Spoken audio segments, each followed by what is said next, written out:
Okay, gang, time to prep the mold for a casting. And the way I do it, I take ordinary talcum powder, baby powder, put the tip of the nozzle of this little applicator bottle. This is a bottle used to apply hair color or bleach to the hair, and you get them from a beauty supply. Now, we do this. Now we're going to lock the pieces of the mold together. The best way to get the mold parts together is to lightly coat the tops of these locking keys, these button mushroom shaped locking keys, with a thin coating of the thin Vaseline.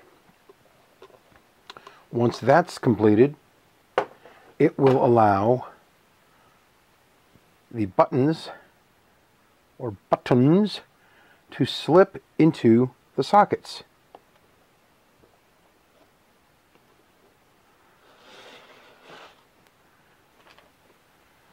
There we are.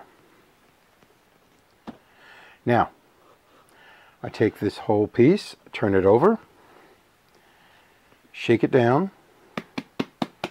I want to shake from the bottom mold. I want to shake the powder into the top side of the mold. And you can see, I hope you can see, I don't know how well this picks up on camera. Let me try killing the light. That don't help. Okay. I hope you can all see the outline of the teeth and whatnot on the lower portion of the mold. Now, we turn it back down so that the top is facing up, and you can actually see the outline of the upper skull. This is all in powder. Okay, that's what's so amazing about this clear stuff. You get to see your product on the inside. Make sure that it's totally being covered with powder. Now I'm going to take it apart again and empty it all out. Okay, I'm going to use some compressed air to blow the powder out of the mold.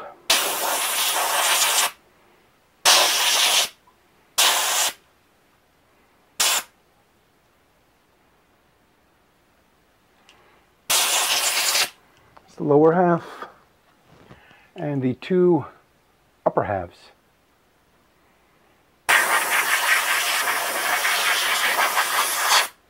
The worst thing about the baby powder, your shop will smell like a baby's bottom.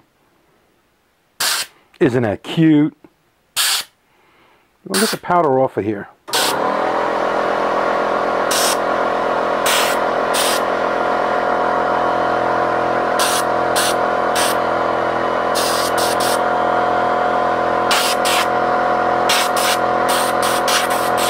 Alright, I have 5 grams of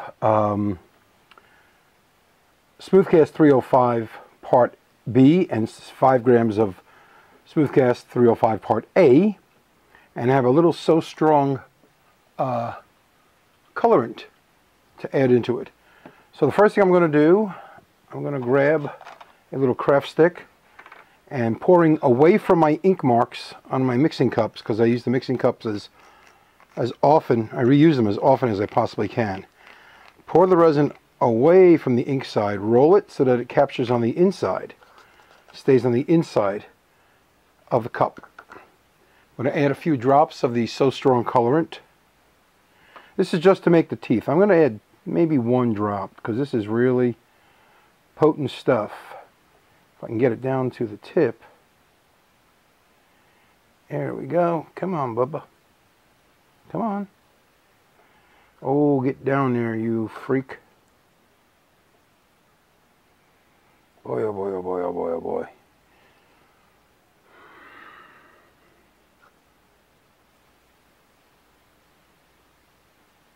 It's super freaky. Wow. Well, we need to get this white mixed in as thoroughly as possible. The one problem with that thick colorant, it's a pigment in a squeeze bottle, and the white, unfortunately, is the thickest of all the colors that they produce. So I'm going to wipe the stick because I had to wipe it off with the stick. I just want to get that all in there. I want it to thoroughly mix into the part B. And you always mix your colorant into the part B, because the part B of this series of resins is the clear, and the color will show up. You'll get a more truer color viewing if you put it into the clear rather than the part A, which is, as you can see, is kind of an amber, transparent yellowish color. Now we put the part A in to the cup, and watch, this is what I mean by when I swirl it. I drip it in and then swirl it back on itself and let it run back down into the cup. Keeps the cups clean, keeps your work surface clean. Now I'm going to thoroughly mix this. I'm going to drag the powdered mold over, okay, and I'm going to grab a pipette, as I always do for these projects, little squeeze bulb pipette. I got these from Carolina Biological Supply Company. I buy a few things from them over the years, and this is one of the things I like to buy from them. They sell them by the gross. You know, it's like the old man in A Christmas Story with his fuses. He bought them by the gross. Well, I buy these by the gross. Now, I'm going to take the tip of the pipette and I'm going to separate the detail of the incisors, and I'm going to push the pipette to the bottom of the incisors and fill with the white resin, making sure to eliminate all air bubbles as I go. Down into the canine. Squeeze it, fill the canine, drawing it out as I go. I just want to try and get the teeth filled. I don't want this to get onto the rest of the bone area if I can possibly avoid it. If I do and it gets on the other bone area, well, then I'm just going to have to paint the other surfaces. Now I'm putting it down into the molars and down into the premolar. There we are. I'm going to draw up a little more resin for the other side. And I'm going to go down into the molar as deep as I can and release the kraken, or at least the resin. Now, any air bubbles that may come to the surface of your resin are easily eliminated with the use of a pin.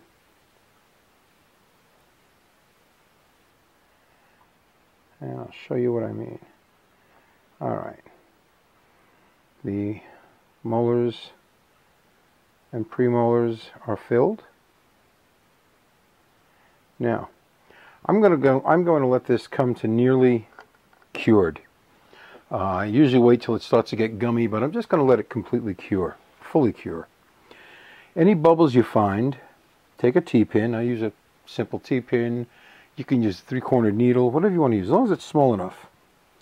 And wherever you see a bubble, simply pop the bubble. We don't want bubbles again. I don't like bubbles. Now, I'm going to add just a bit more resin to the tooth hollows. And the thing about this 305, it has quite a long pot life. It takes quite a bit of time to begin to set. I'm just going to start adding little drops of resin to the surface until we're all nice and even. I think that's it. That's it. That's all she wrote. That's all I'm going to add. Take the weight out of this pipette and put it back in the bottom of the cup. I'm simply going to put this part of the mold aside until it dries. And I'll be back to it. I'm going to give this about a half hour, 45 minutes to set up, only because in this small amount, even if it has a pot life of, say, 5 minutes, in this small amount, it's going to almost triple that. before it begins to gel. So we leave this sit for a bit and come back to it later and fill the upper portion and part of the lower portion with the bone colored resin. Okay, the white resin in the teeth has been allowed to set. I'm now going to prepare the upper part of the mold with resin. Also, the other thing I did was the little keys here have had an application of the thin Vaseline solution as well as the upright portions, the upright locking areas on the upper mold.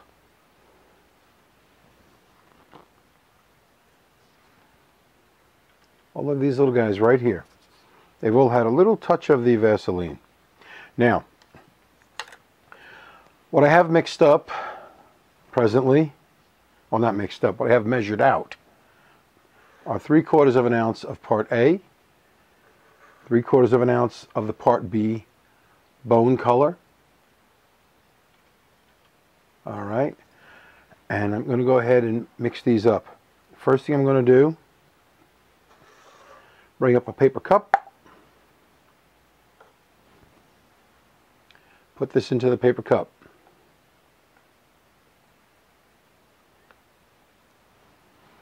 Get it all mixed up. I'm going to put in the color part first, turn it away from my ink marks, pour that in,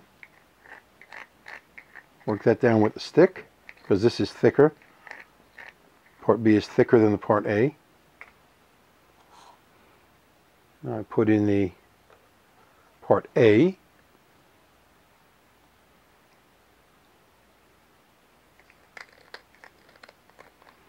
Now before I mix this up, I'm going to put a couple of, this is just for the security of holding this mold together, I'm just going to put a couple of rubber bands in place, thin rubber bands, okay, like so. And I want them straight. I don't want them rolled. I want them to go on here flat. All right, there's one. Flat all around. And again, towards the top, which is actually the lower portion of the skull. And again, flat all around. This will keep this together inside the box. Okay? Now I'll mix this up. I want to have everything ready to go. I'm going to mix this up and then be ready to fill the mold. Like I say, this is 3/4 of an ounce, part A, 3/4 of an ounce of part B. Want a thorough mix. First thing I want to do after I finish mixing, grab a pipette, draw up some of the bone colored resin, and what I want to do is real simple. I want to get some of this, it's going to run into the rest of the mold, and that's fine, but I want to pre-apply the resin into the area of the zygomatic arch. I want to be sure this gets filled. Alright, just like so. Now let's just put the rest of it in there. The pipette is done, no longer needed. I'm going to put this in like so.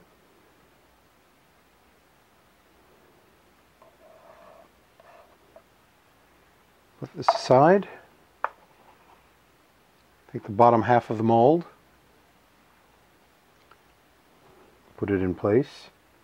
Want to be sure it's locked down securely.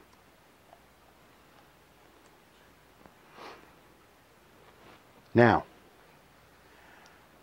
I want to take some rubber bands and put them around lengthwise.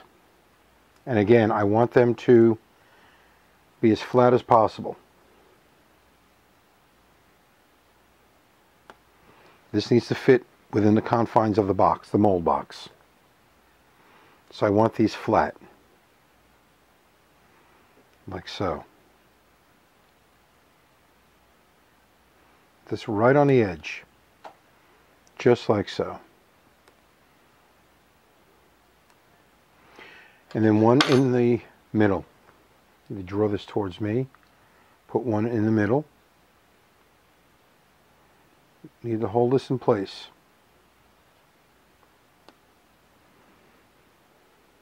Like so. Now we take the mold box, wipe off the little bit of resin that's seeped out here. The mold box has been treated with a Vaseline. Make sure that the portion that indicates the top side of the box, that the mold is facing that part. Put the top section in place underneath, like so. Bottom half. All of these have been or have had the Vaseline applied. Here, I'll move this out of the way for a moment. Get this on here nice and even and flat.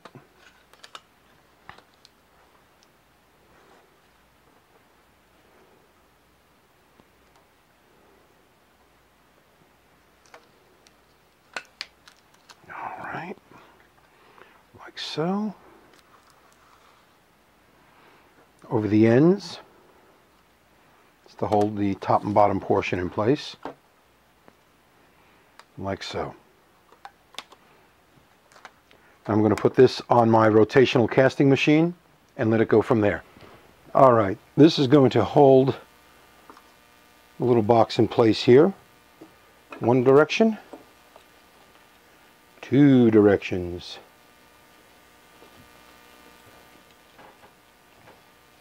Here, let me get this like so and undo this so I can get this right. There we go. Here we are. Now,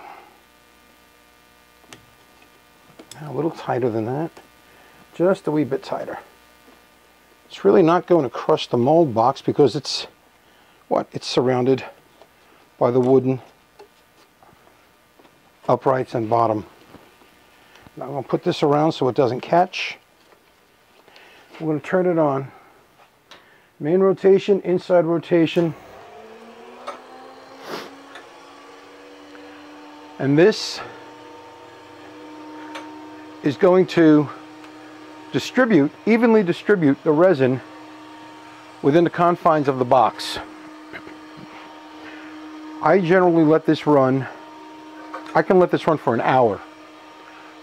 When the resin finally gels, it gels, you know, and I let it run as long as it needs to.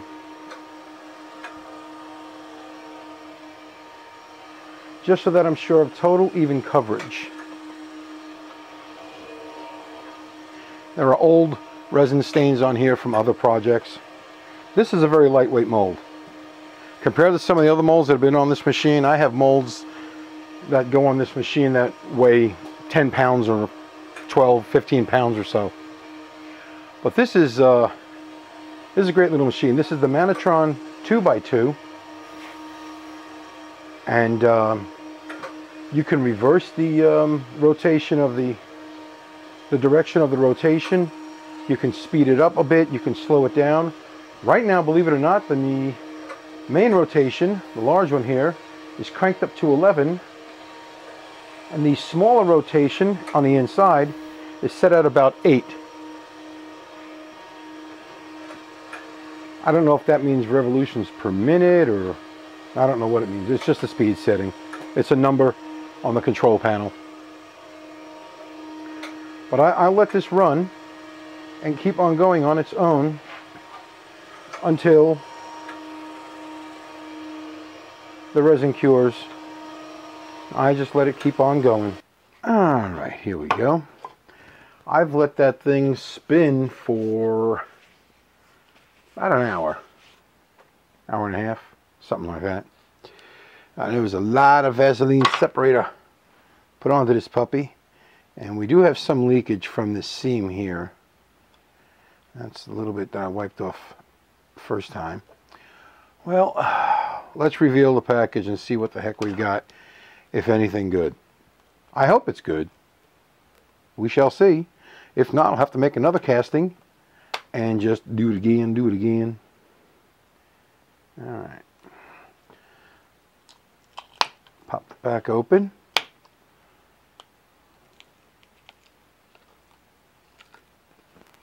Now let's pop the front. Yeah. Carefully. Get fingers under there like so. And lift. And oh, lift. There we go. Alright, that looks good. Ooh, pretty. We have a lot of leakage here. You know, a lot that leaked out. So there's going to be a lot of what's called chasing, which is just cleaning up the flashing. Let's just hope that the hollowness of it is not too thin. Okay. There will just need to be a few more castings made to accomplish the tightness of the mold and whatnot in the box and to get it just right and whatnot. Okay, here we go. Here, let's pull this apart. These flanges kind of locking things in place, so we want to get this off of here. Loosen these up at any rate. All right. Let's see if we can get this off of here. A lot of flex. Oops, there's a lot of flex. There's a lot of Vaseline on this thing too. I'm having a hard time getting a grip. Get a grip, John. Get a grip. Yeah, I know. Also, these teeth, even though these are just castings, they're very sharp. I'm not whining or complaining. I'm just pointing out the ridiculously obvious. Okay, here's the back portion. Now, let's see. I have to clean this off my hands. I need a piece of paper towel and some alcohol. Last call for alcohol. Clean off the hands. Here we go. I can't get a grip on the skull, and I sure as heck don't want to ruin it. I'll tell you what. I'm going to place the lower portion back into the lower mold, so the teeth have got something to grip onto. Okay. Now, here we go, kids. We're going to hold on to these bones here, those orbital bones. Let me wipe some of the release agent off of the plastic so I can, and wipe my hands so I can be sure to have a good grip here. Now I'm going to pull forward on this.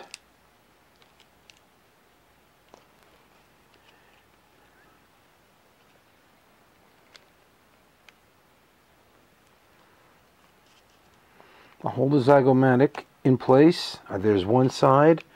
Hold the zygomatic and the orbital bone on the other side. Pull forward. I'm not lifting up. I'm just pulling forward.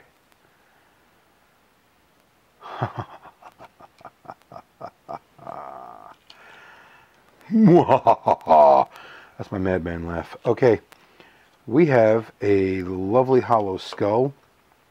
A lot of resin leaked out, much more than I would have liked, but we do have a hollow skull, and we do have a full casting all around, as you can see. There'll be a lot of cleanup to be done on the flashing, but it is hollow. Let's cut the video light and maybe we can see this. Aha, here we go. We have a hollow skull casting. It's as hollow as any real skull. And I like the new bone color. I made it a little lighter. It's more towards white. You can see the teeth are whiter than the bone color. Oh, we'll put the light back on. And I did manage to keep them white to just about the roots. Now finishing this, or I should say the cleanup, will involve, this is a successful cast. The cleanup will involve using X-Acto knife. You could probably, yeah, snap this. Oh, it's very thin. It's very thin. The one side is very thin. This side is a little thicker, which means that the pressure that was applied to the mold was uneven. And I'll have to deal with that in subsequent castings. But go along with an X-Acto to do the cleanup.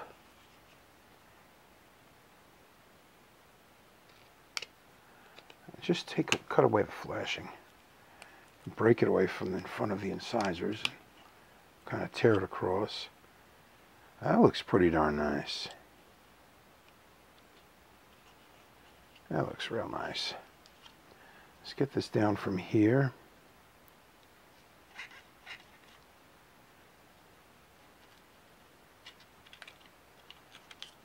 It's a little on the weak side, but it has remained intact. The upright of the zygomatic is a little weak. It's very hollow right here. But it is intact. That's the main thing. This looks pretty darn good.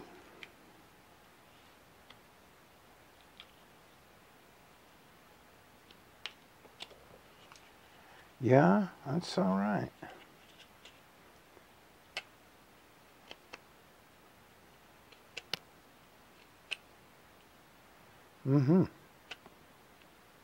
I'm pleased. Now, even with a mold that fits together perfectly, you're going to have cleanup to do. It's the nature of mold making and casting. It's simply the nature of the beast. Now for these, we can go in like so and cut across. We can also Dremel these out and file them. I'm going to try not to cut my finger open. This side is a lot thicker. For some reason, it seems that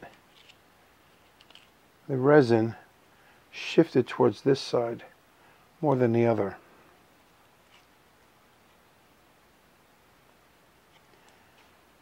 Well, all right. Not bad. And the seam across the top here, this can be filed away, even with using hobby files, even more so than using the X-Acto. The X-Acto can scratch up the rest of the casting. We don't want that. But down in here, this is a simple matter of just cleaning it up. All right. But I'm really pleased. We have a nice, clean casting. Very nice. A good casting.